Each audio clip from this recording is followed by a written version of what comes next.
In 1897, Felix Hoffmann, a research chemist working at Bayer Industries in Germany, succeeded in creating acetyl-salicylic acid in a chemically pure and stable form.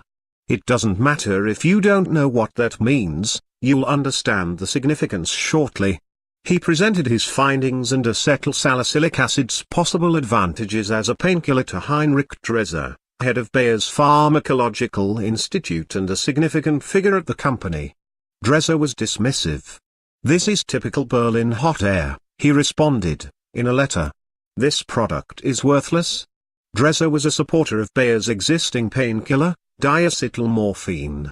One helpful side effect was that, as well as dulling pain, it made users feel animated and heroic.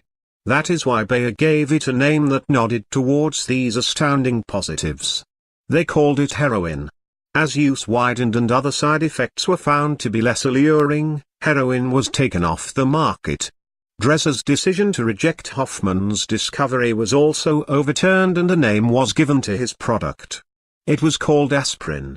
More than a century later, in the region of 10 billion tablets are consumed annually.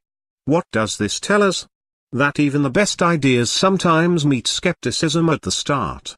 Between 1939 and 1944, Chester Carlson took his invention, electrophotography, to 20 different companies and was rejected each time. Who the hell wants to copy a document on plain paper?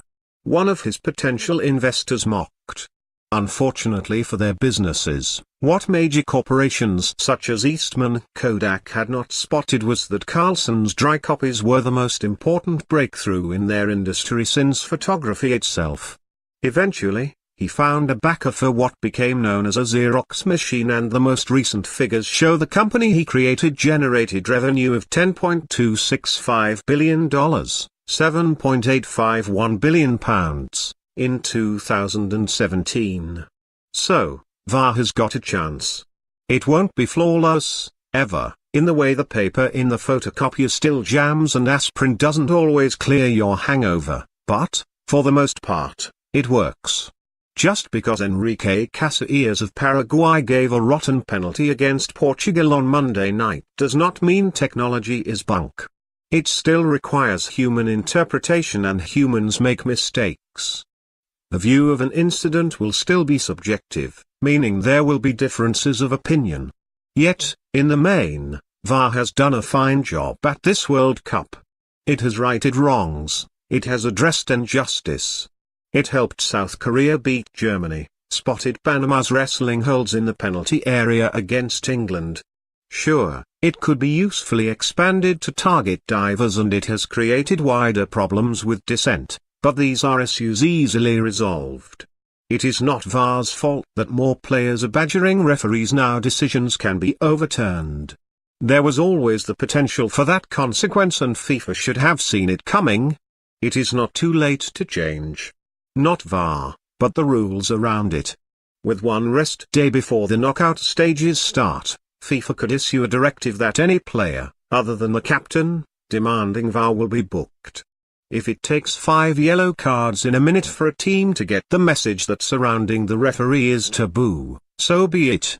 As long as the announcement is made loud and clear prior to the round of 16, no player can say he wasn't warned.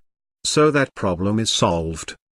It used to be the referee's decision was final, now it is not. Of course, players were going to exploit this development and treat every major call as a basis for negotiation. But we have seen the consequences, and they are ugly. The issue is not with VAR, then, but player discipline. Treat it as a disciplinary matter, and the challenges to authority will soon stop. Dissent can be eradicated overnight, with the will. It helps if you didn't see VAR as a panacea in the first place. Football was never going to achieve absolute fairness. VAR will still chalk off more goals than it puts on. Statistically, it is going to benefit the best teams, and there will be moments of confusion, or complexities around the restart. Yet these quibbles are overwhelmed by the sight of a blatant injustice corrected mid-game. It would have been a travesty had Neymar's dive broken the deadlock between Brazil and Costa Rica, or, worse, decided the outcome.